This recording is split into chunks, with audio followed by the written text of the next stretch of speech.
మహిళా ధన్యవాదాలు తెలియజేస్తున్నాం. ఆ తర్వాత సభా కల్పతరు వందే వందే కళాసాగర అనంత పిపాసికి ఈ పద్యాల ఏమో నాకు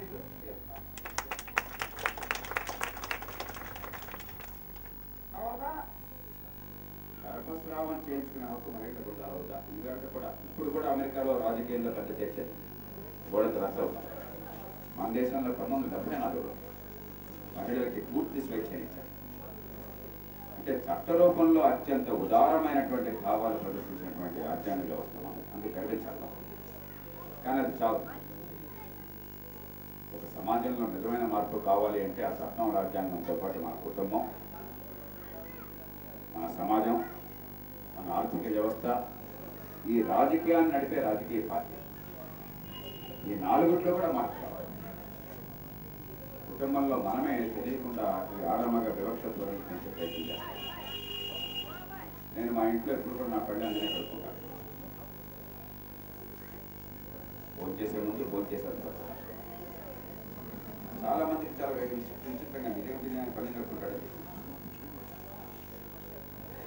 అంటే మన పని మనం చేసుకోవడం అది గౌరవించదగ్గది, ఇది ఆడపిల్లలే చేయక్కర్లేదు అన్న విషయాన్ని మనం కుటుంబంలో నేర్పుతాం.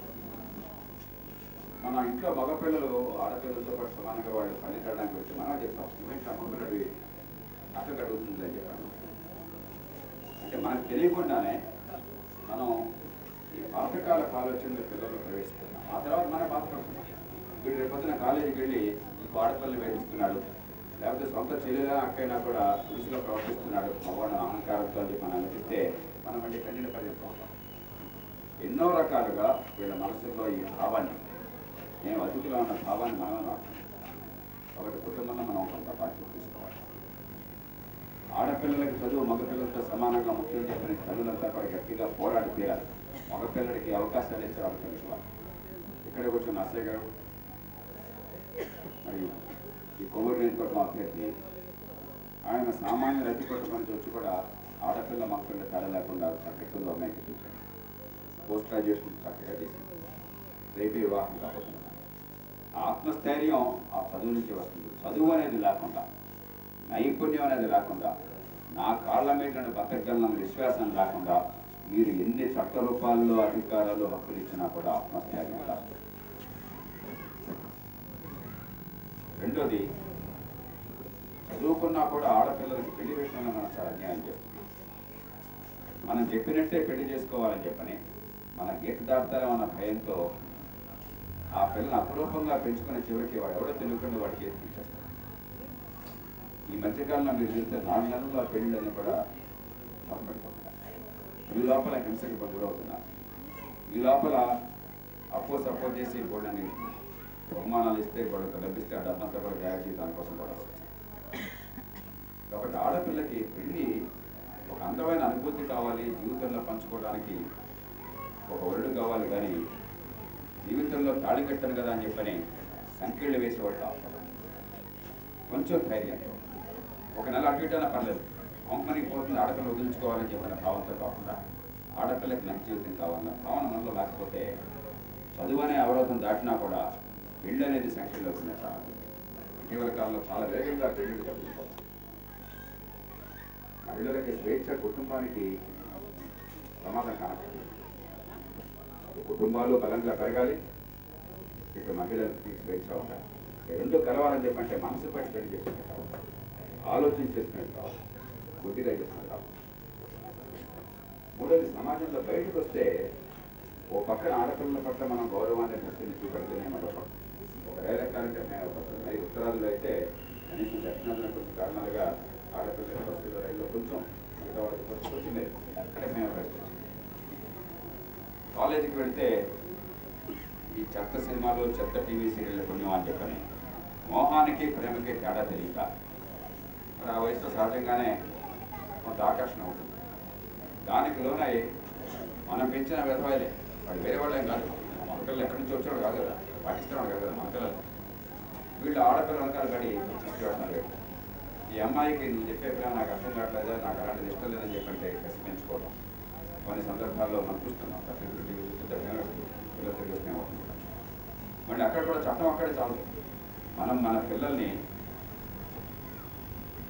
ఆడమగ తేడా లేకుండా గౌరవంతో, పరస్పరం అభిమానంతో అపురూపంగా చూసుకునే వ్యక్తిత్వాన్ని ఇవ్వకపోయినట్లయితే, ఆడపిల్లలంటే ఆట వస్తువుగానో లేకపోతే శాసించడం కోసం అని చెప్పాను ఉన్నటువంటి మనిషిగానో, మాట వినకపోతే కష్టించుకోవడానికి అవకాశం దొరకాలని చెప్పాను. మగపిల్లలు చూస్తున్నంతకాలం మన ఆడపిల్లలకు గౌరవం ఉండదు, రక్షణ.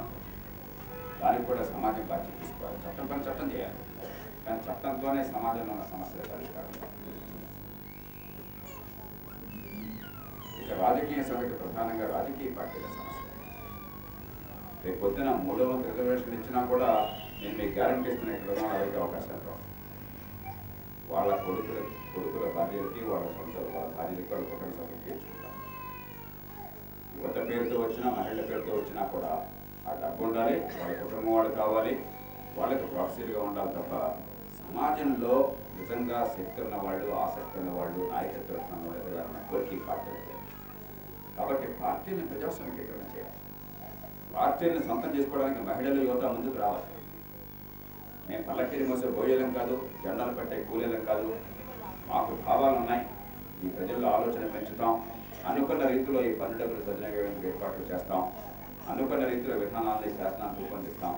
మాకు కూడా మీతో పాటు సమానమైన స్వేచ్ఛ ఉంది, మాకు ఆ వాటా కావాలని కోరి ఆ పార్టీలలో ఆధిపత్యాన్ని పొందకపోతే, కేవలం సీట్లు కేటాయించిన స్థానిక ప్రభుత్వాలు, మున్సిపల్ కార్పొరేషన్లో సీట్లు ఉన్నాయి. నిజంగా ఎంతమంది మహిళలకి నిజాయితీగా సేవ చేయాలంటే అవకాశం వస్తున్నది? మహిళల సీట్ అనగానే ఎవరికి వస్తున్నది ఇక్కడ చూడండి. కాబట్టి అసలు పోరాటం పార్టీల మీద మీకు ఆధిపత్యం కోసం పోరాటం. ఇదంతా అయ్యాక అధికారం వచ్చింది, పదవులు వచ్చినాయి. పదవులు అంటే అధికారం అంటే అర్థం ఏంటి? వాళ్ళ తగ్గబడి దోచుకోవడం. మహిళలకి రాజ్యాధికారంలో భాగం కావాలని ఎందుకు అలాంటి వాళ్ళని పోరాడుతున్నాము అని చెప్పంటే, మగవాళ్ళ బదులు మహిళలు వచ్చి వాళ్ళు చేసే పనులు ఇటు చేయాలని కాదు. అధికారం అంటే అర్థం చేసుకునే తీరు మారాలని చెప్పాను. ప్రధానంగా 2 మార్పులు కావాలి. అధికారం అంటే దండ పట్టుకోవడం కాదు, పోలీసు మీద పెట్టడం కాదు, లంచాలు పొందే అవకాశం కాదు. అధికారం అంటే చదువుని అంతరాలు పోతాయి. ఈ అంతరాలు కొనసాగాలి, కానీ ఆడమగా పోవాలి, కుల మతం పోవాలి, అంతే కాదు కాదు. ప్రతి మనిషి మరో మనిషికి సమానము, సమాన గౌరవంగా అర్హత. ఏ పని చేస్తున్నా సమాజానికి పనికొచ్చే పని అయితే గౌరవానికి అర్హమైనది, మన అవసరాన్ని తీరుస్తున్నారు అన్నటువంటి స్పృహ మనకి ఇంకా రావాలి సమాజంలో. అది చట్టం వల్ల, రాజకీయం వల్ల మాత్రమే కాదు, మన వల్లే సమాజంలో ఉన్న సమస్య. దాని నిజాయితీగా మనం గుర్తించాలి.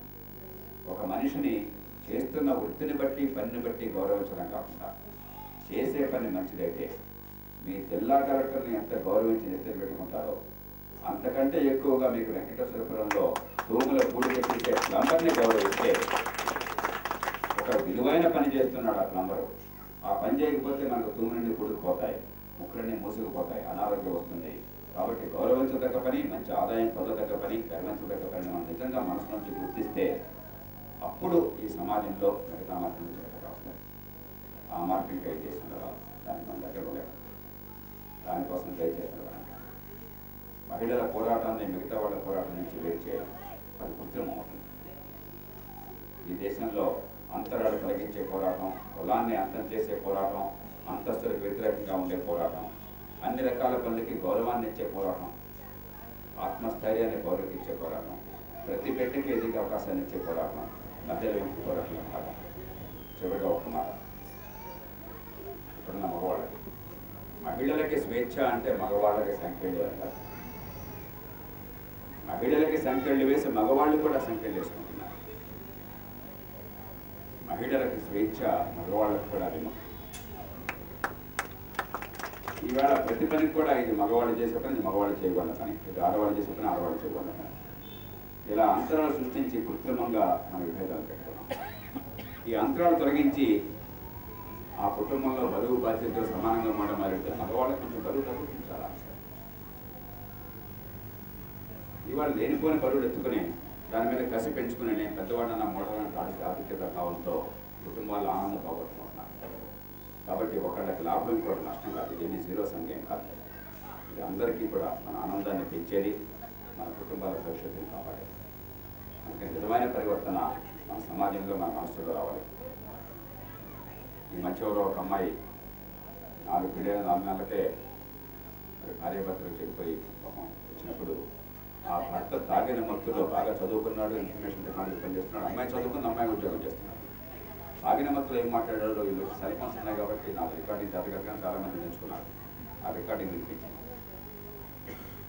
అంటే మన కుటుంబాల్లో ఉన్నటువంటి పిల్లలు కూడా బాగా చదువుకున్నాడు కూడా, భార్యాభర్త చదువుకున్నా కూడా ఆడపిల్లను చూడనట్టడం, తప్పుగా చూడడం అది జన్మ హక్కు అన్న భావన ఎంతగా ప్రకటించాలి. కాబట్టి చట్టంతో పాటు సమాజం దీనికోసం ఎదగాలి. అందుకోసం ఖచ్చితంగా ప్రయత్నం చేద్దాం.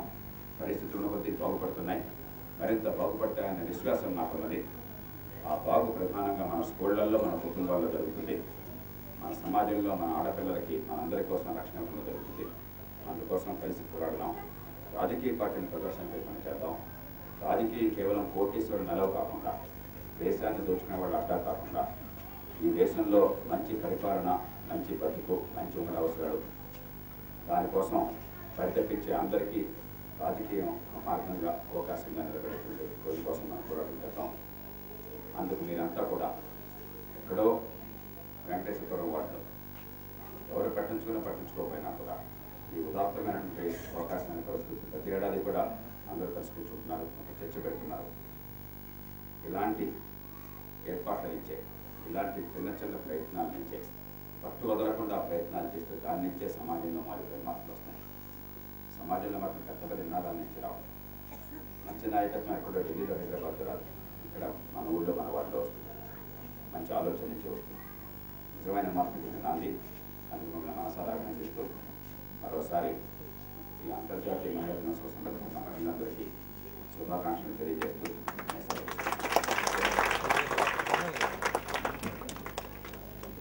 కలుస్తున్నారు.